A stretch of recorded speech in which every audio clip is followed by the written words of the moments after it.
Here we go. Tell me, what do you see when you're looking at me? Whoa.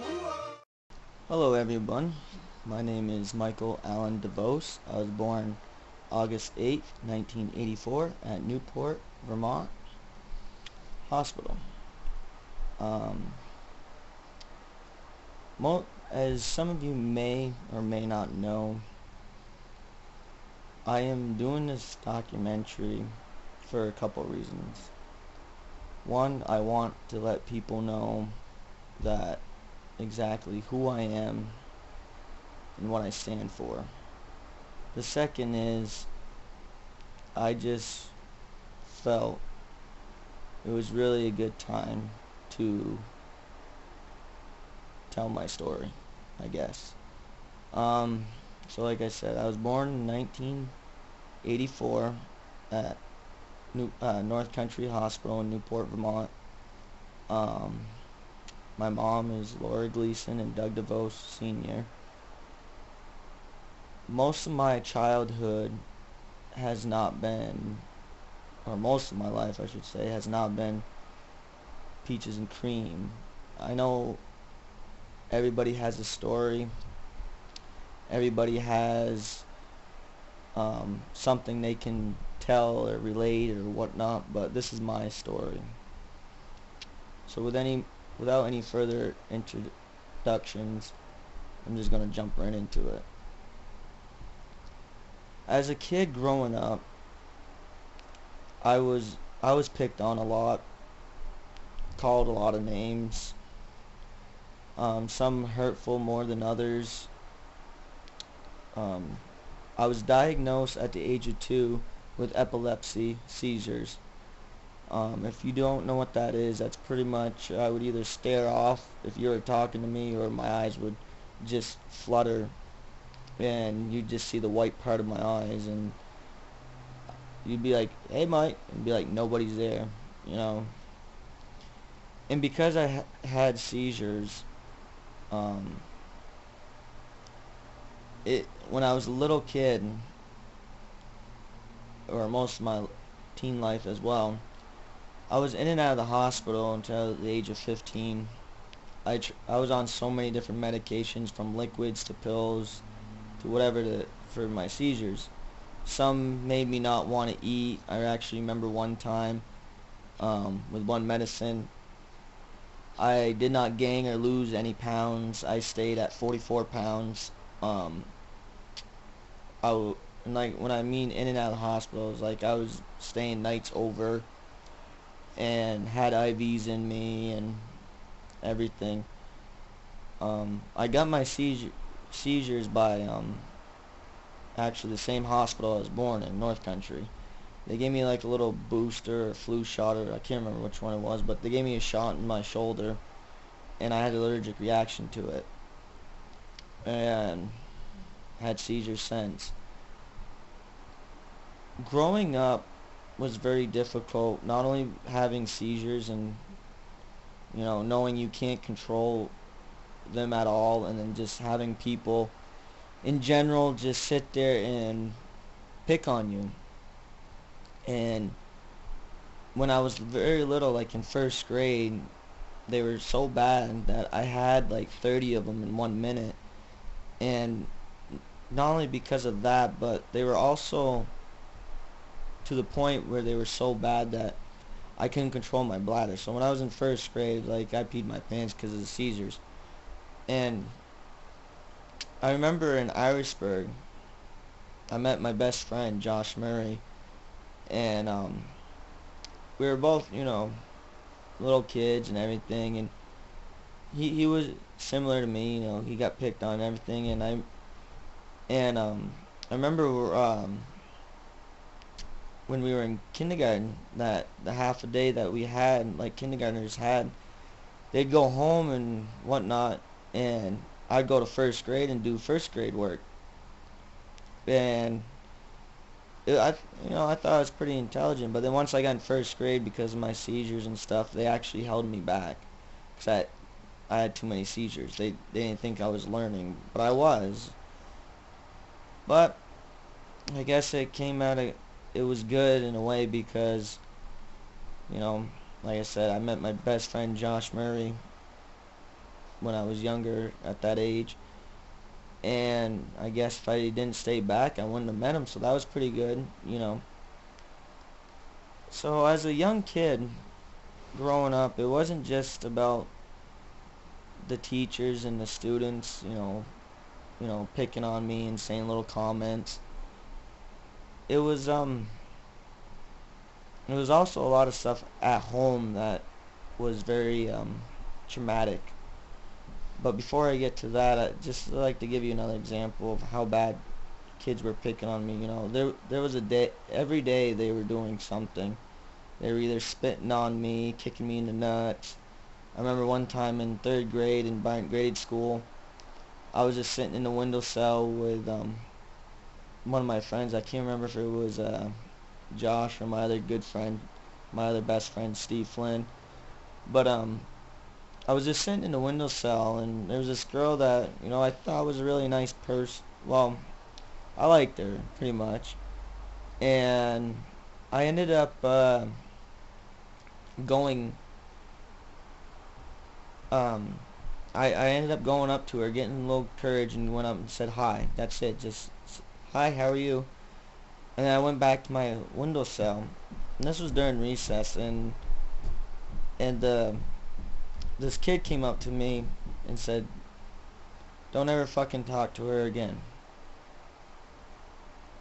And I just stared at him, not knowing what's going on, because I'm a little third grader. I don't know what's going on.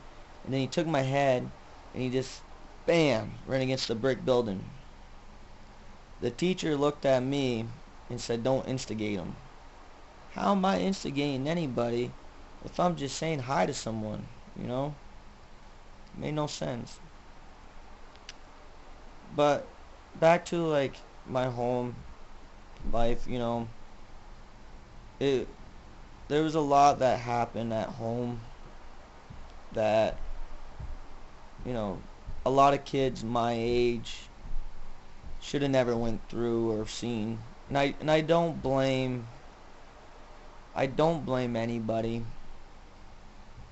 I really don't, because that's just not who I am. I don't try blaming, saying it was my mom's fault, or it was her boy um my mom's fault, or God didn't like me or anything like that. I did, though, however, blame the boyfriends, because yeah, it was their fault. And a lot of it was, you know, a lot of it was their fault. Like 99.9% of the time. And I remember back in 1990, I was a kindergartner. I remember trying. It was Christmas morning, and my mom's boyfriend at the time, he was mad about something. I don't remember what it was, but he was just mad, and he pretty much beat up my mom. And being a little kid, not knowing what you can and can't do, it sucked. That was my typical life. I had I had my mom's boyfriends physically and mentally abusing her, and it was half the time in grade school I didn't want to go to school because I want to stay home and protect my mom, because I felt like a prisoner. Either I was either A, going to school and getting bullied by the teachers and students, or I was going to stay home and watch it and try helping. Very confused stage as a young kid, not knowing what to do. It just was mind blowing. trapped not knowing.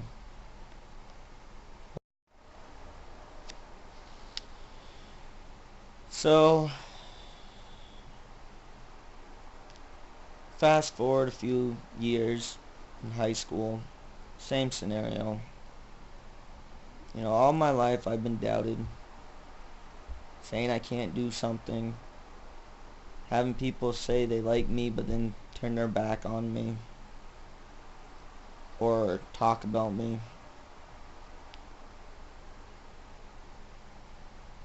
I became a fighter throughout most of my life,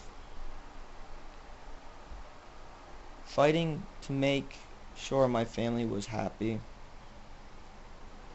fighting to make sure the people like me, my best friends, Josh and Steve, and everyone else that was under radar was heard.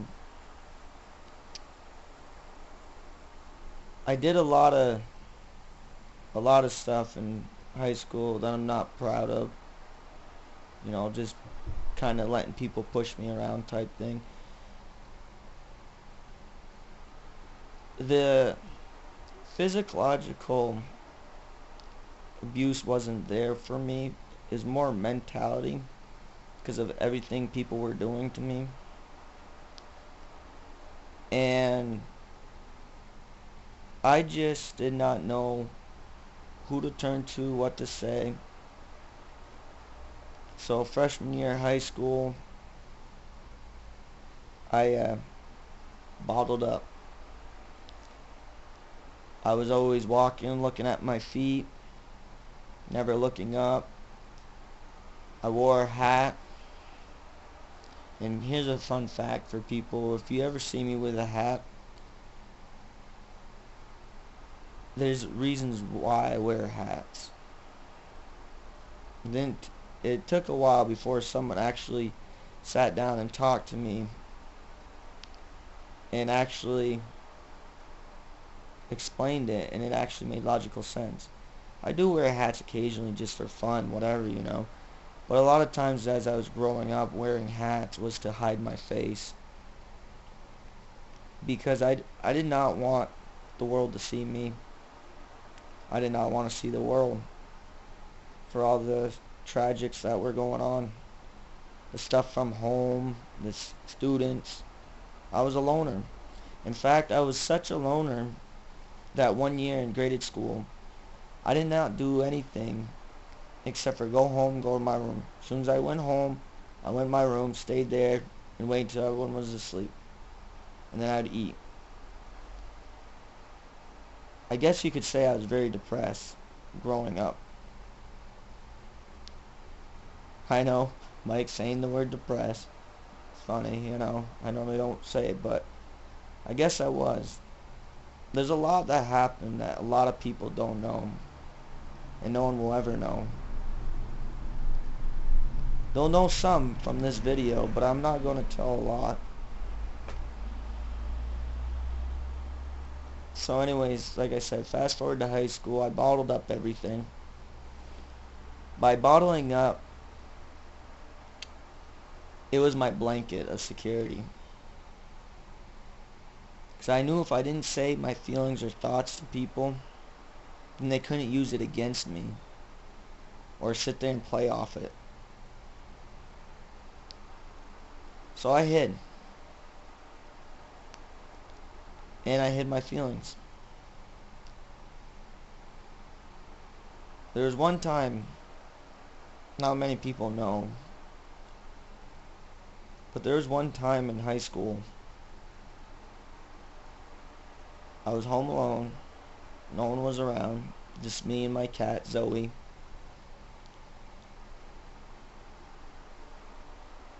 And I started thinking,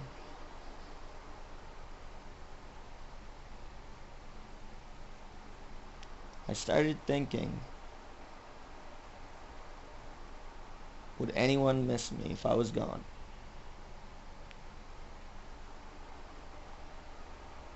I started thinking all the pain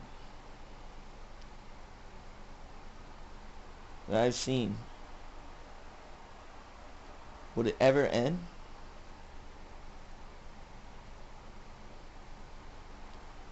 Would anyone cry if I was gone?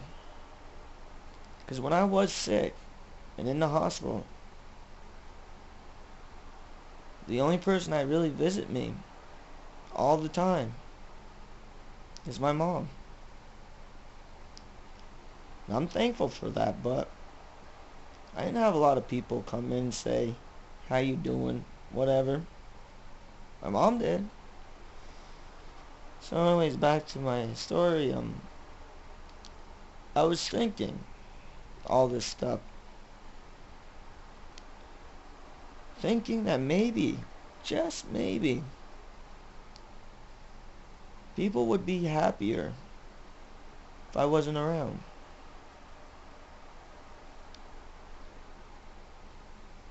So, with all these thoughts just rambling in my head, I went to the kitchen. I grabbed the steak knife, went back to my room, started thinking again. Thinking that maybe if I was gone, my demons would be gone. My pain would be gone.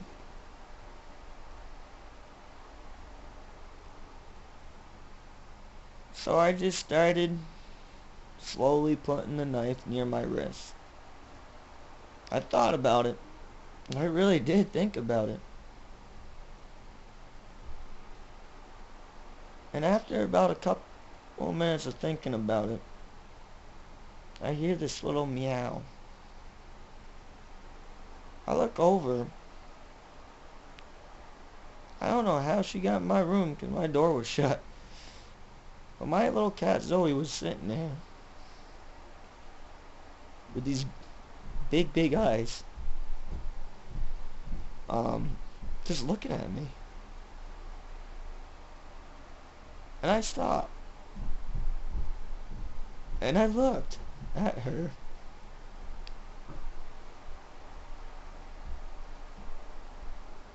And I felt, for the first time in my life, I felt like something wanted me. That something wanted me to be part of its life. So I put the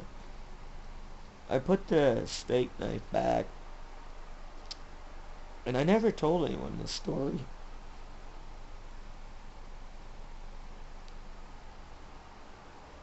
Until now.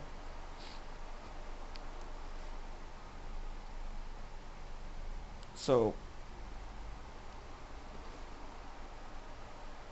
I knew that was going to be a life-changing event. To know the feeling that something wants you in its life. Something that wants to cherish you. That made me feel really good. I'll be honest, it made me feel good. It was a, yeah, life-changing moment.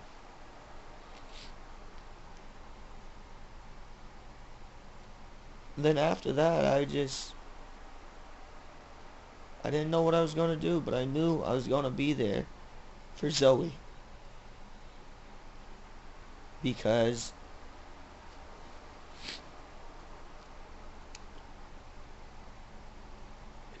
the look she gave me was, everything's going to be okay. And I believed it. I really truly believed it. Um, so yeah, back at high school, same scenario, same thing with in grade school, eating lunch by myself in the corner where no one can see me. If I even did eat, because most of the time I just wanted to drink my milk and go. So, that's what I did.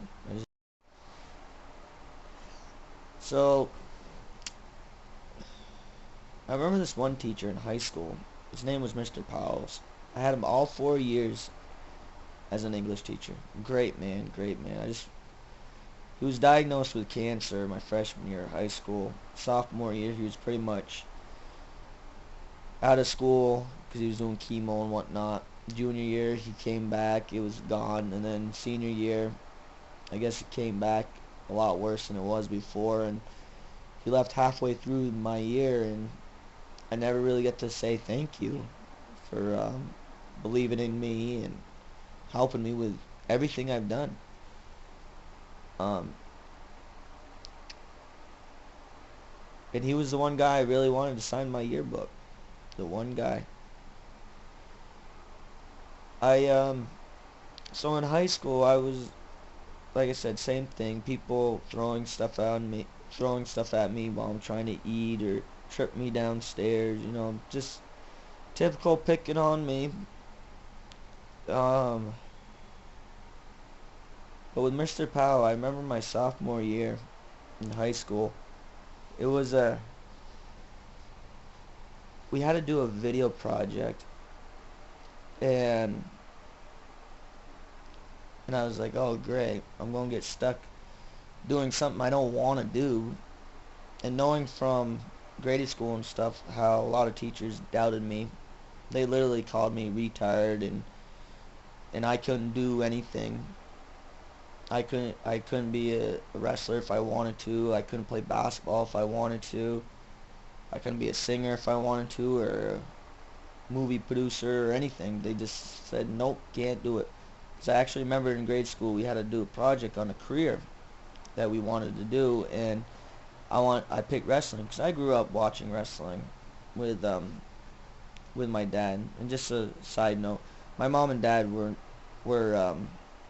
never together when I was born. They were separated, but throughout the years, they try to stay in each other's life just for us kids, which is very uncommon. You see these days. Now you just have the fucking court system. Well, this one gets custody, that one gets custody, and then the other parent's like, I want to get child support and all this, instead of looking at the kid.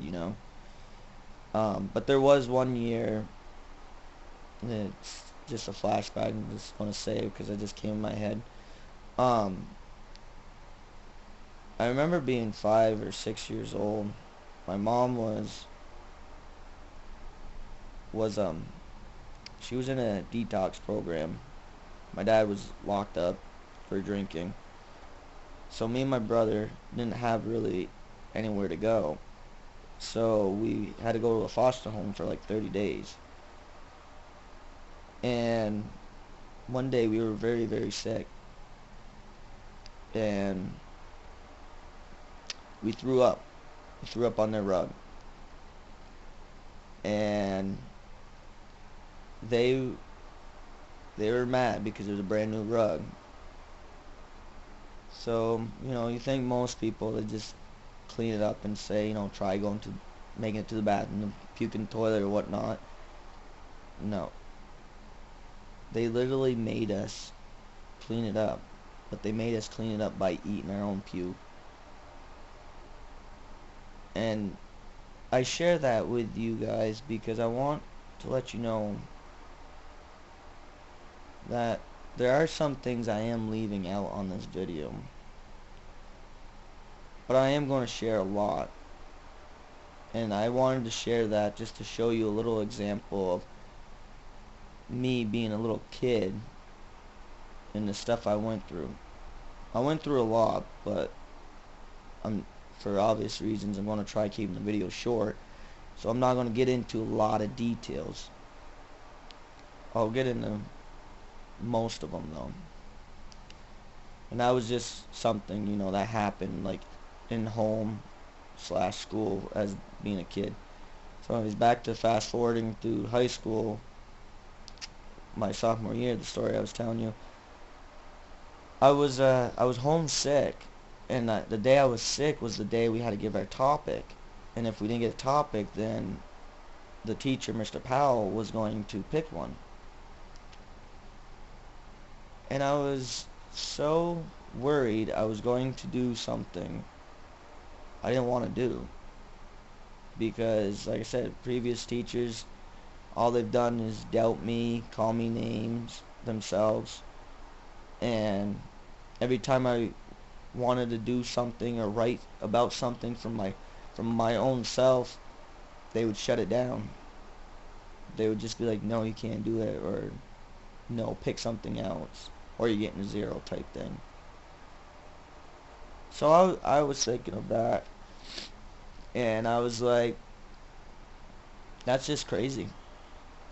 I'm going to end up with the same scenario. I'm going to have to end up doing something I don't want to do. So next day I go to class. It's just before we start, he pulls me aside and says, Mike, can I talk to you in the hall? And I was like, okay. Here I am already nervous that I'm going to get stuck with something, probably like how to make a peanut butter and jelly sandwich, or how to change the air filter in a car, or something stupid that I don't want to do. And he's like, I picked your video topic. And I'm like, alright, just give it to me. I'll just do it. Because I'm just used, I'm used to trying to make people happy and just do what I gotta do. Well, so he looked at me and he goes, I know you like wrestling. And I know you like it a lot.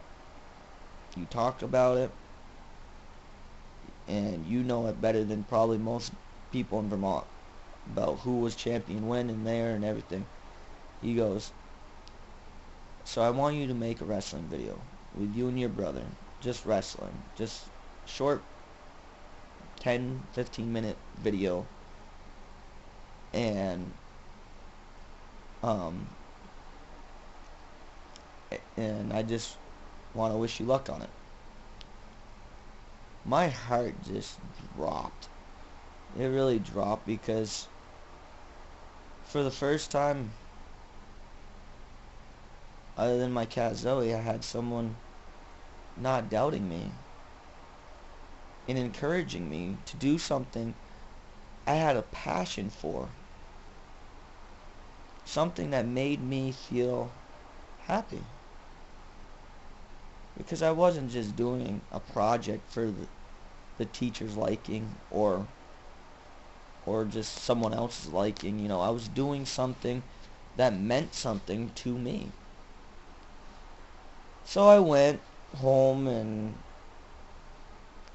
I talked to my brother about it, my oldest brother, Carl. And we waited until my mom left to work, and we just used her whole room like a cage match. Anything we found, we used. We just went crazy. It was fun crazy though. It's alright, got a little cut here and there, a little blood. It's alright, because we had fun doing it, and I was enjoying making the video. It was fun. And so the next day we presented the next couple days we went over like little editing and stuff for the class. And that end of the week we presented our work, our video. And even though people were in the background saying, oh, it's fake, it's just drama, blah blah blah, just saying little rude comments and laughing and saying it's stupid and all this stuff, when the class was done, he pulled me aside and he told me, yes, it's very brutal, and yes, you probably got some scar wounds and it hurts, but I'm glad you made it,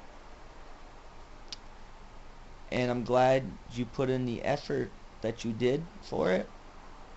And he gave me an A. And I felt so happy.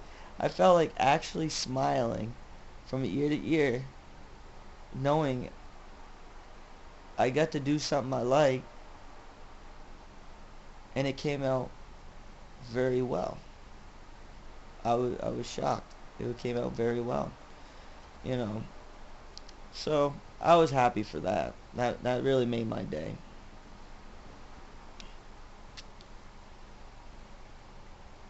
high school came and went. I got picked on from kindergarten all the way up to my junior year in high school. And you know, a lot of people don't realize when you're in a situation at home where things are not good, and it's not your fault, but just things are not good. And it's not even your parents' fault, you know. Well, unless the mom or the dad is abusing each other. But when you're at a home and you got your mom, you know, doing the best she can do, mostly being a single mom of 3, but yet she still has some demons that she's trying to, you know, over conquer. And then some of the boyfriends she gets are like a lot of these scumbags that are out there now, that are just mentally and physically abusing women, and they don't give two shits about it, playing these little games or hitting them or whatever, you know, and they just don't care. When you have that going on at home, and then you go to school thinking that, you know, things should be okay, and they're not. You know, you got teachers that are sitting there saying you're stupid, you're a retard, you'll never amount to anything, you're worthless, just sit on the bench, let someone else do it. You won't play basketball, but I don't want you to shoot. If you shoot, you're going to the bench. You know, when you have teachers that are like that to students, first of all, it's unprofessional, and second of all, it shouldn't happen. It shouldn't happen at all. So when you feel like you can't go nowhere because either point A or point B is the same scenario, you learn to bottle up. You learn to hide things. And I've done that a lot of years. My senior year in high school was probably one of the best years in my entire schooling. It wasn't just because, you know, I'm senior, I'm getting out of here. It was more or less the fact that for the first time, I wasn't getting picked on, and it felt good, because I actually remember one of the last things I did was I was in the library, and this kid kept calling me a faggot and this and that, and he was really pissing me off. He really pissed me off. So I yelled as top as I could in the library. I was like, "Leave me the fuck alone." Teacher's eyes got big. They sent him to the principal, but I thought I was going to be in big trouble. But the teachers that watched me the previous year, the computer teacher, Mr. Kelly, he realized that that was hard for me to do. And he came up to me and he actually pat me on the back and said, "Good job, Mike. You shouldn't have to take anyone's crap." And I was very, very grateful for that. You know, I felt really happy that I did it. And the kid that ended up was saying that, you know, I remember one day later, like a couple weeks later, we were in line and he's sitting there saying, running his mouth again, calling me a faggot, doing this and that. And I just looked at him. I'm like, "Dude, you know what? Nobody fucking likes you. You're a piece of shit. Going around thinking you're one cocky motherfucker when you're absolutely nothing. And why don't you do us all a favor and just die?" And you know what? I'll tell you something, folks. Don't wish death on anyone. Because to be honest with you, you never know what will happen. Because after I told that kid Friday to come Sunday, he was dead. He got in a real bad car accident. He was coming back from his girlfriend's house, and they were just arguing, going pretty fast around some corners. And he went to put on his brake, and his shoelace got stuck underneath. I may not have gotten along with the kid, but I do regret saying that to him, and then that happened. And I felt bad, even though a lot of people said I was a cold heart son of a bitch for not signing his locker or wishing that to him on that Friday. Yeah, we didn't get along, but I still felt for his family and friends that did like him and love him. So don't wish death on anybody, people. You really don't know. And after high school, me and my dad's relationship started getting a little closer, which was really nice, you know. And, you know, it wasn't until 2005 when things started turning again for me, for the worse. So 2003 I graduated, 2004 was steady, 2005 started declining. And what I mean by that is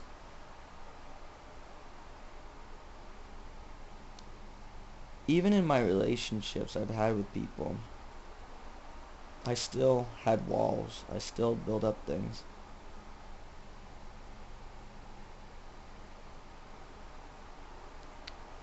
Because I was afraid to express myself. I was afraid that if I let my guard down, it'd give them more more wood for the fire that they were already playing these little games. Or they could find some, I don't know, I was just afraid.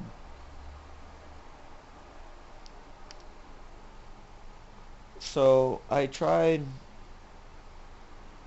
counseling one time.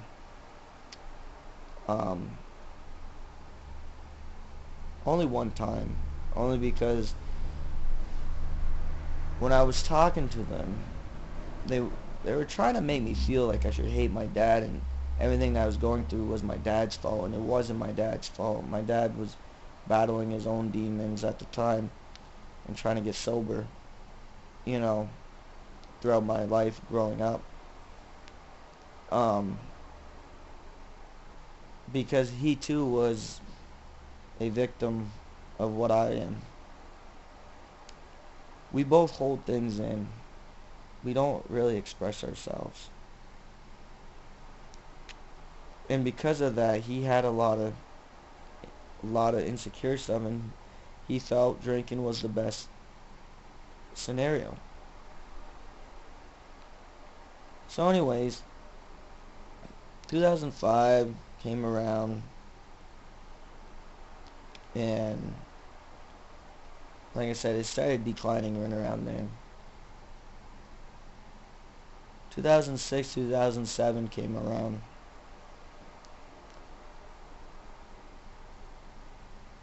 And I hit, and I mean I hit rock bottom. Very bad. Very, very bad. I won't get into a lot of details about what made me get there, but I hit it bad.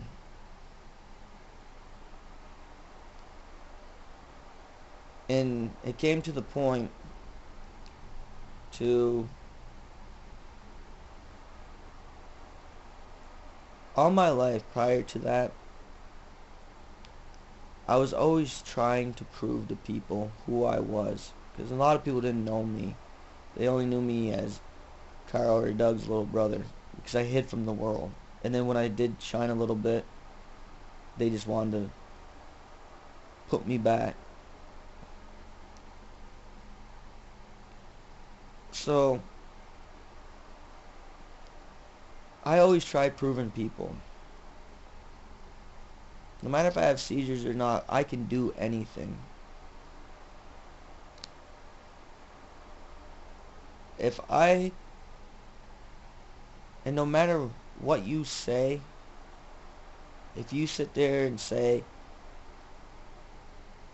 I'm I'm stupid or I'm a retard, which I don't like the word at all, retard, but just saying, if people were calling me that, I was always trying to prove them wrong.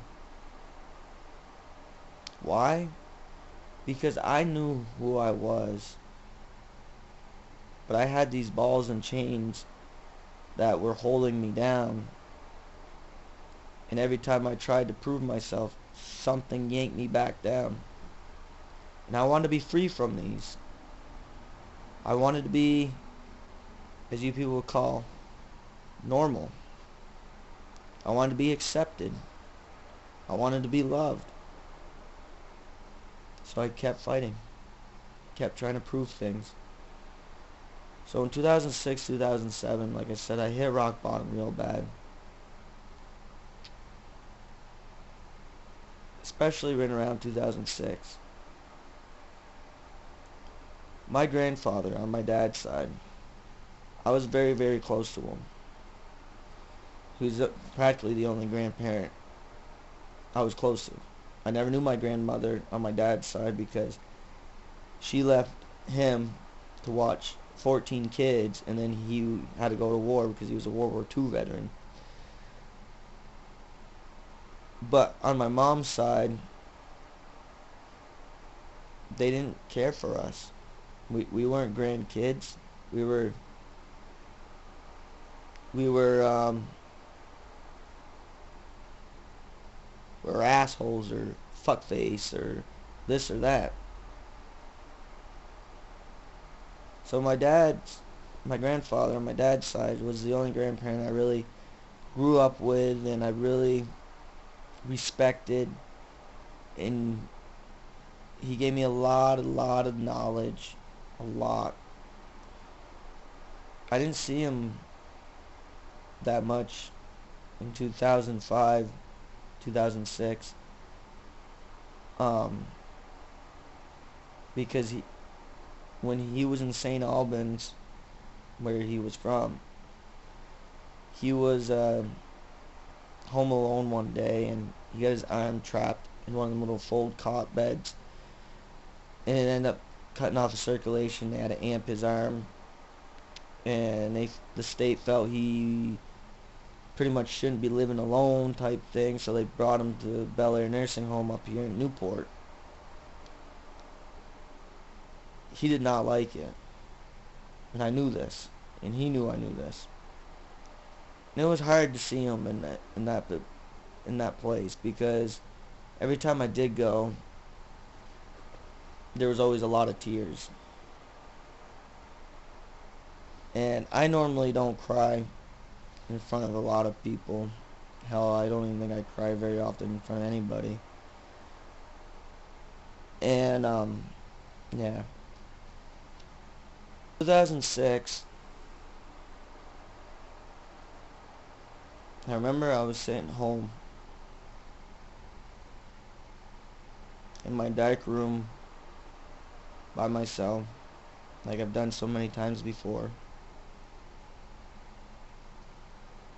just staring at the walls,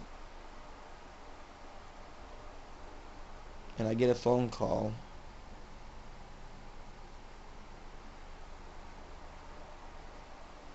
saying he passed.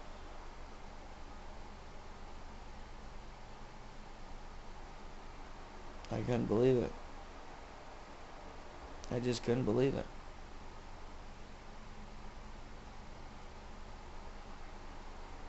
I was so frustrated that night that I kept hitting my wall with my fist.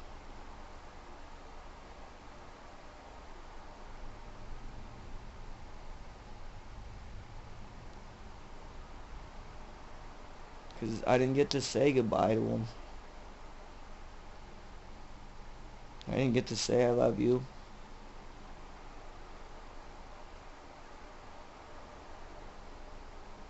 I didn't even get to say how much I appreciate everything he's done in my life.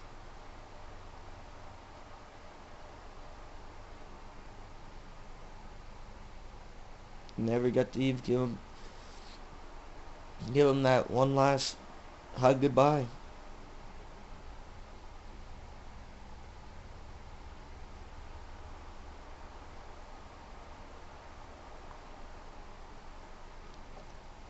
So his funeral came, and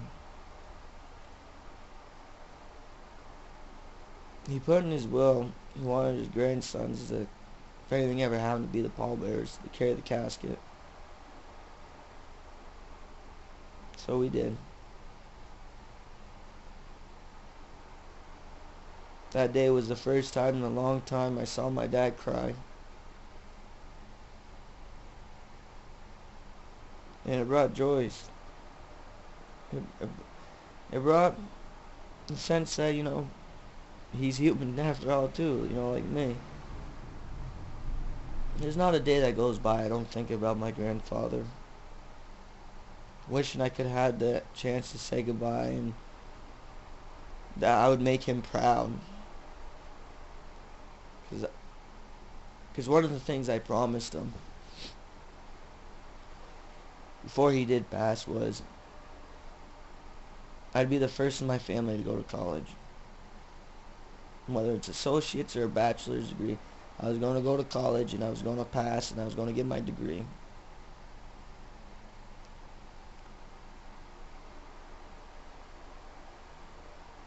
And in 2011,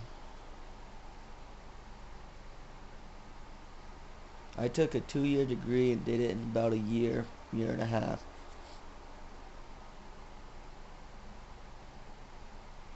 No, a year and a half. Yeah. I took a 2-year degree, associate's degree, and I did it in a year and a half. And I got that diploma. I remember the day just before walking down into the big gym to sit down and wait for my name to be called. That morning I looked up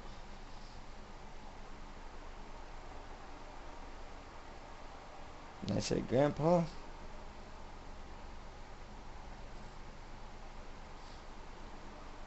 I did it."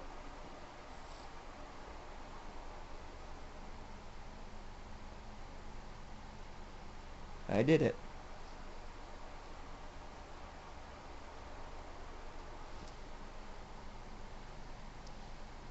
So, after he passed,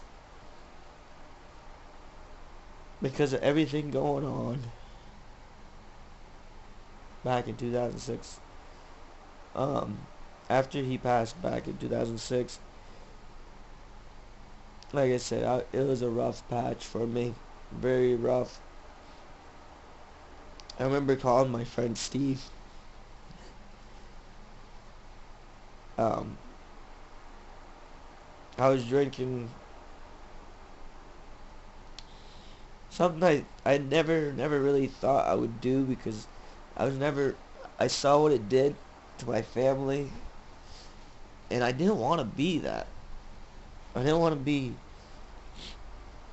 an alcoholic or drink a lot. But I remember calling Steve and I was drinking. Probably like, I don't remember when I called him, but I was drinking. Steve knows this story. It's pretty early in the early morning. Um, and I was drinking and I looked at and I was calling Steve, talking to him. And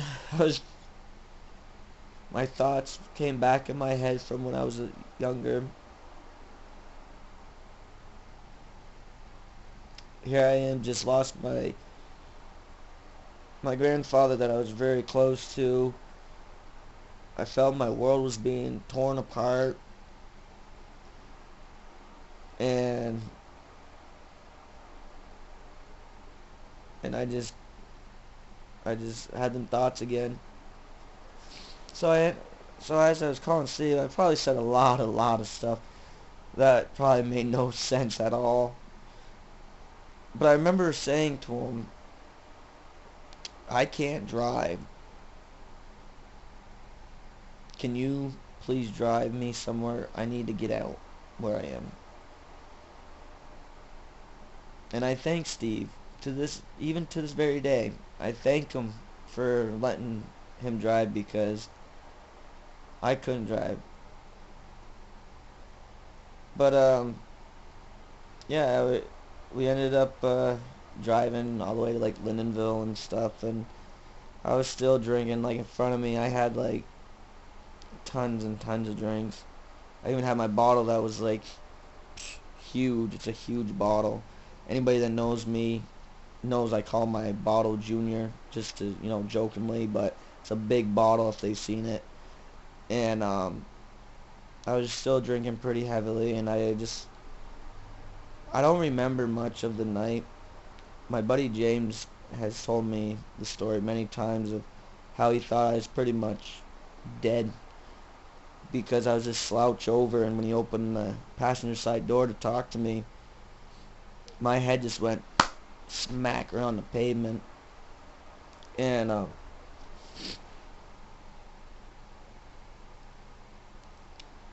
in a small way, because of everything was going on,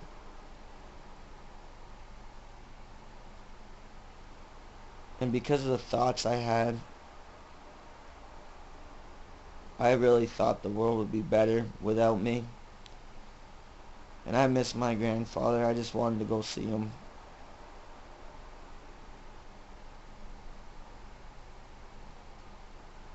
And I didn't care how I saw him. I just wanted to go see him again.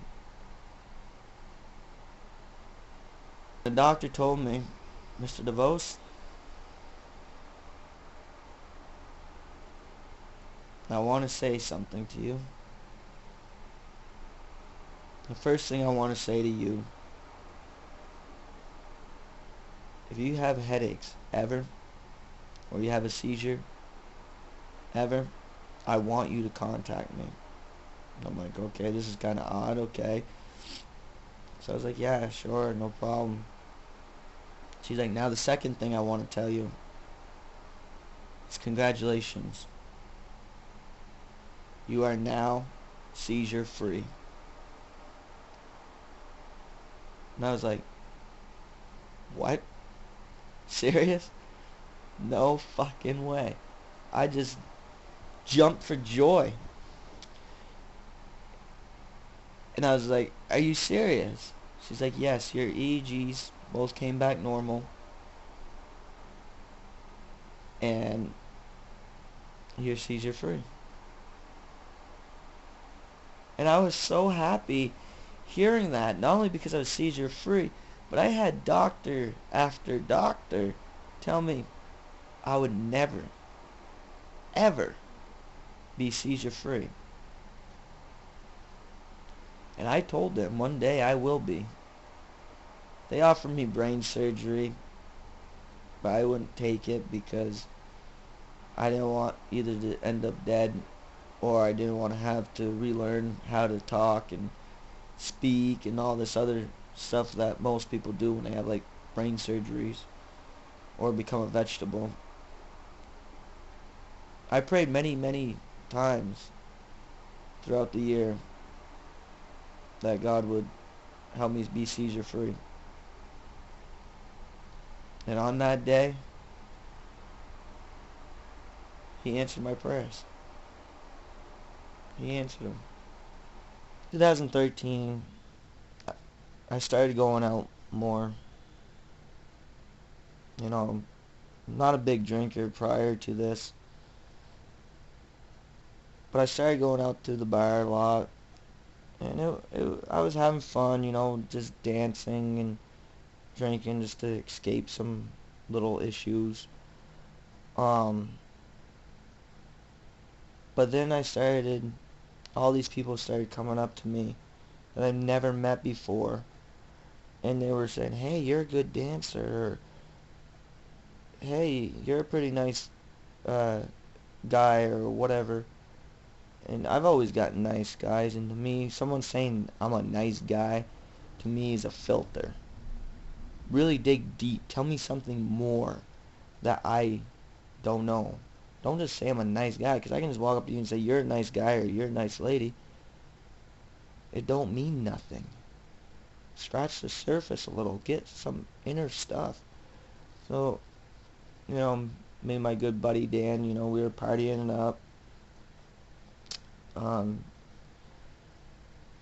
we became known as the Cash Money Bros. And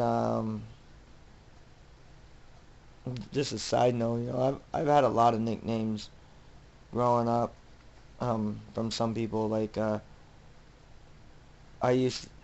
people used to call me Big Mike, Big M. Um, when someone called me that, they were saying that. Well, the one person I gave it to me, my English teacher, he called me that, and I asked him one day, I was like, "Why you call me Big Mike?"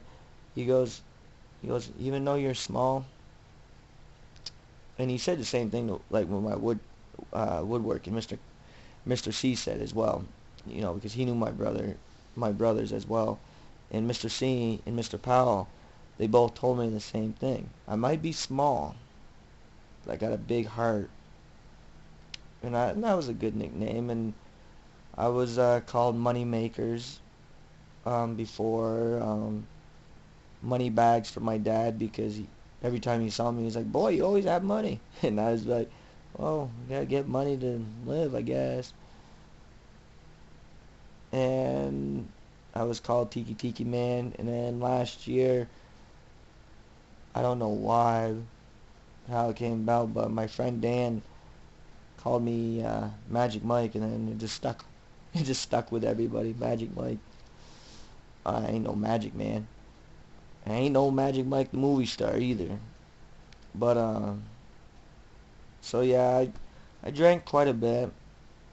I was doing some searching of who I am, what I stand for, and even though I was having fun, people saying I was a good dancer, and I was meeting people, and felt for the first time in a long, long time that I felt accepted, that I felt belong, that people wanted to see me. I was drinking though quite a bit, and probably doing a lot of things that I normally wouldn't do. Um,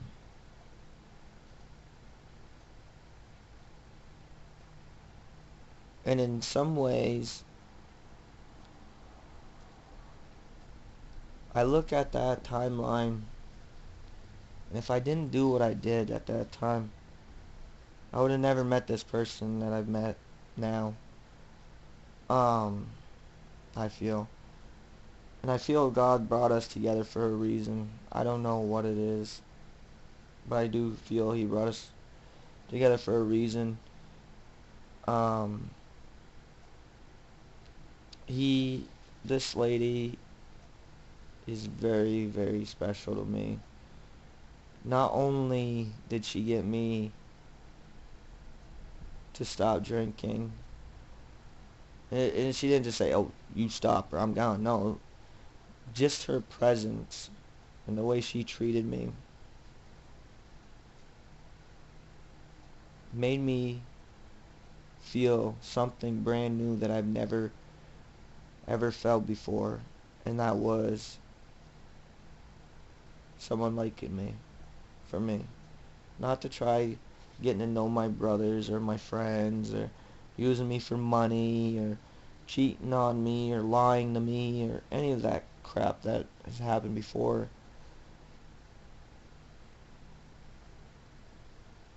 And yeah, I don't like where I work because of the bullying that has happened to me there, and the harassing.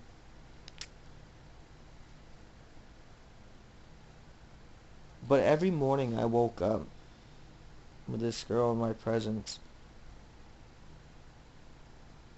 I felt like a Hollywood movie star. I didn't care if I liked my work or not. Just going to work and coming back made my day so much better because hearing from her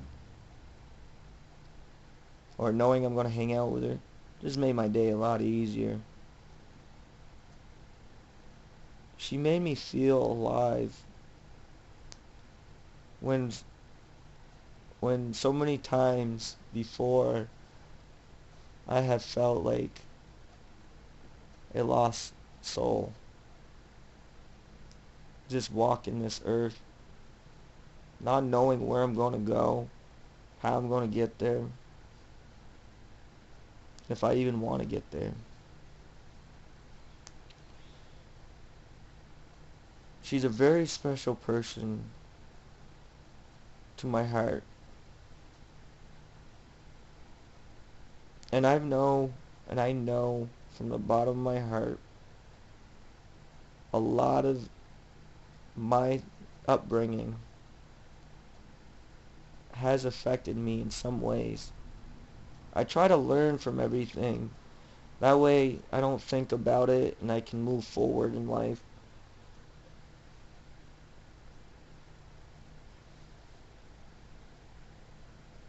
And when you become so stabilized into a situation where you don't feel part of anything, and you have this one person come to you and is different than most people, you know, I just felt so alive being around her. I felt like I could be myself. I wasn't going to get judged. And because of some of the stuff that has happened to me, you know, I do have some walls up. I don't trust a lot of people in this state or anywhere really because of people that have done harm to me, um, physically and mentally. And she made me feel like I can actually trust someone. That I can actually open up without being judgmental. Because I tried opening up before to people and they just be like, oh, you're just being a baby or nobody wants to hear your feelings or thoughts. Just don't say them type thing.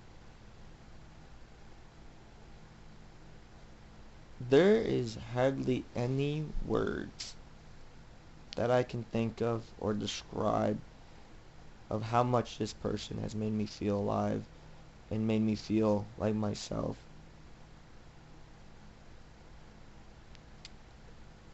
And I honestly feel that God answered my prayers when He sent me her.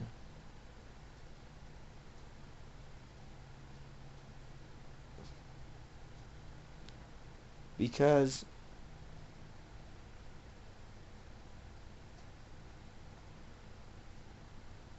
today, I look back on things. I think, sometimes I think way too much, and sometimes I worry way too much as well. And because sometimes I think too much and worry too much, I don't realize some of the things I do in life that may affect others, like what I say or do. But she is an amazing lady. Very amazing. And because of my upbringing, I guess what I'm trying to say is, it might have affect, you know, I've probably done some stuff I didn't mean to do, like either repeat myself or try taking things a little slower. Um, because of my upbringings, I always was trying to push to prove people, push to get a good life for myself, try to get a good lady in my life, maybe a kid or two, my own place. Sometimes I think so far into the future that I forget where I'm at in present days. And this lady has helped me. I know Steve has told me for years, come on, slow down day by day, take it, deep breath, you know. And Josh has told me, um, but she has helped. I'm probably not 100%, you know, day by day, like maybe some people refer to it as and what they mean by it. But I am at a spot where I am a lot slower than I have been before. You know, because of all the drinking last year, I lost my best friend for 26 years. And what I mean by loss, we have really stopped communicating. We talk, we've tried, well, I've tried, I should say, talking to him a few times here and there. And it's hard. It is. To feel like you can't pick up a phone and call someone to say, hey, can you come down so we can talk, or can I go over and talk, or can we just talk on the phone? It's hard. Especially the one guy that's been there your whole life, not to be there. It's hard.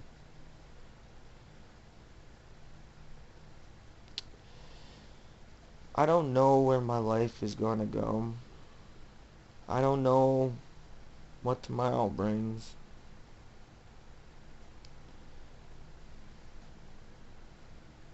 But I am very grateful for having 3 best friends in my life. Dan has stuck with me for a while, and he's been a really good friend. He's helped me in a lot of ways. He's like a brother to me. So ain't Steve Flynn.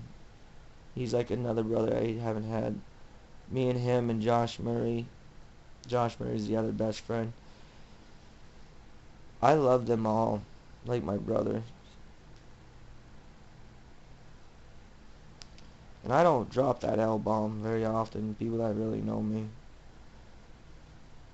Because I'm afraid to love, to be honest. I'm afraid if I put my guard down and I say, I love you to someone, that either something bad's going to happen, or I might say it and scare them away. I try. I try now, once in a while, to try saying it.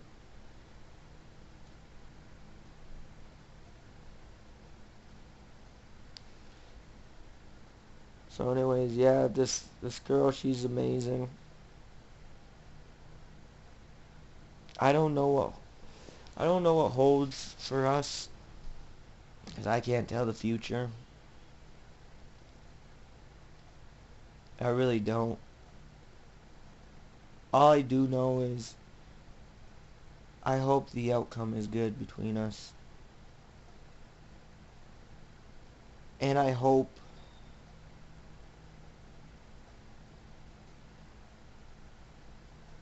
that some of these walls that she has helped knock down will not only be knocked down, but will build a foundation.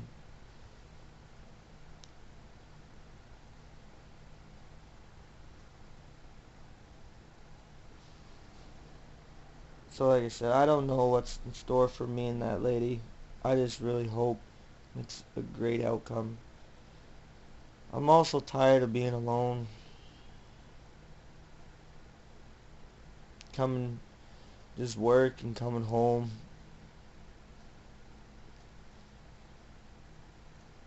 And I'm tired of feeling like a failure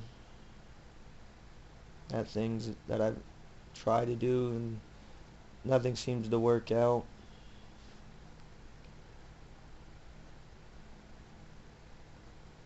Because honestly, Like, I really don't mean to continue on with this lady, but she's the closest thing I'm ever going to get to heaven, probably.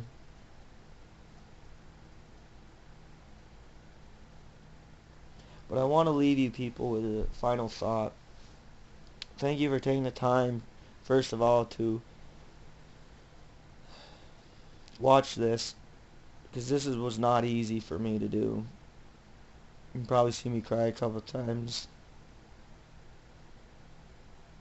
Because right now, I'm a boat just floating. That's where I'm at right now.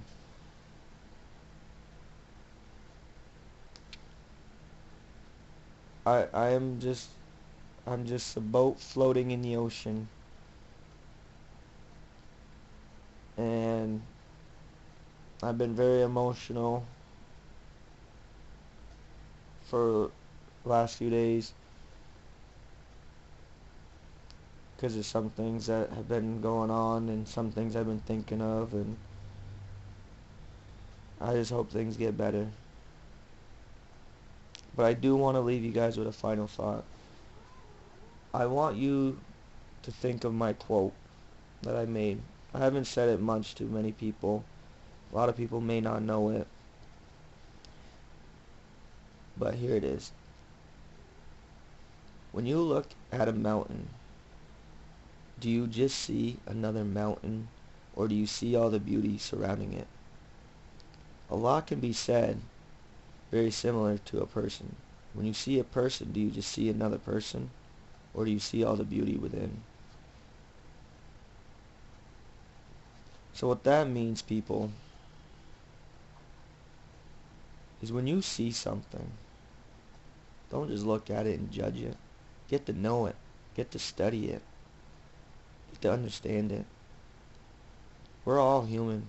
We all make mistakes. But if we learn to start loving each other, and all the good people that have come in our lives, don't let them go. Swear to God, do not let them go. Because you never know when there's two reasons why you never let them things go. Anything good in your life, there's two reasons. One is you never know what will happen to that person that you let go. The second thing is you'll never know when it'll come again. Hold on to the good things in life. Cherish them. Treat them like a treasure. People, in general, please. Don't judge people either. When you look at them, look at them. Get to know them before you judge them.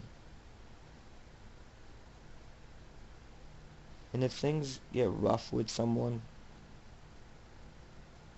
the biggest thing you can do is have communication with them. Don't play games. Don't sit there and say one thing and do the opposite. Sit down and talk to them. Maybe there's something small that you could work on. Who knows? In relationship terms, don't give up either. Giving up is the easiest thing anyone can do. So don't give up on others. And not only that, but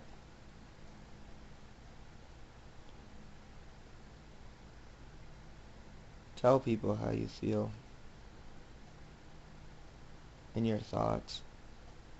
Don't be like me and hide them. I still hide them. I'm probably going to. It's more easier said than done, especially if you've been hurt like I have numerous times over the years and seen a lot of stuff. It's hard. It really is.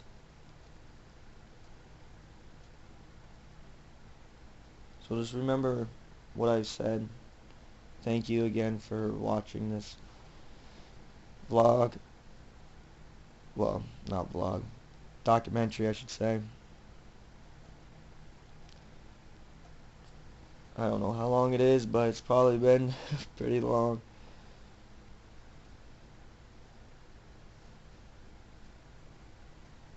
So I love all my family. My mom, my dad, my brothers, my aunts, my uncles. All of them.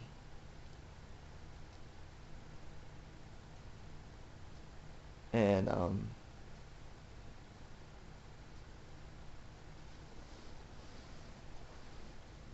and I love my true friends like Steve and Pia and Josh and Dan. Everyone that's been there for me, actually been there.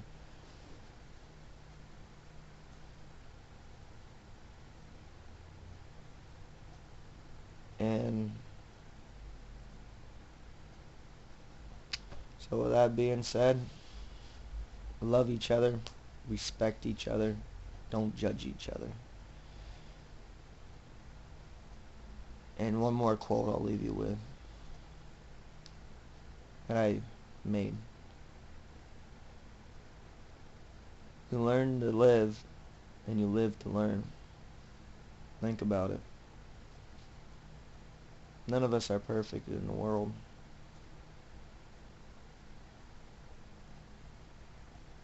None of us.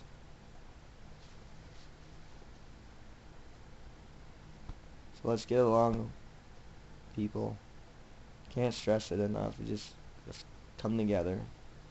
And if you have something good in your life, don't let it go. No matter what.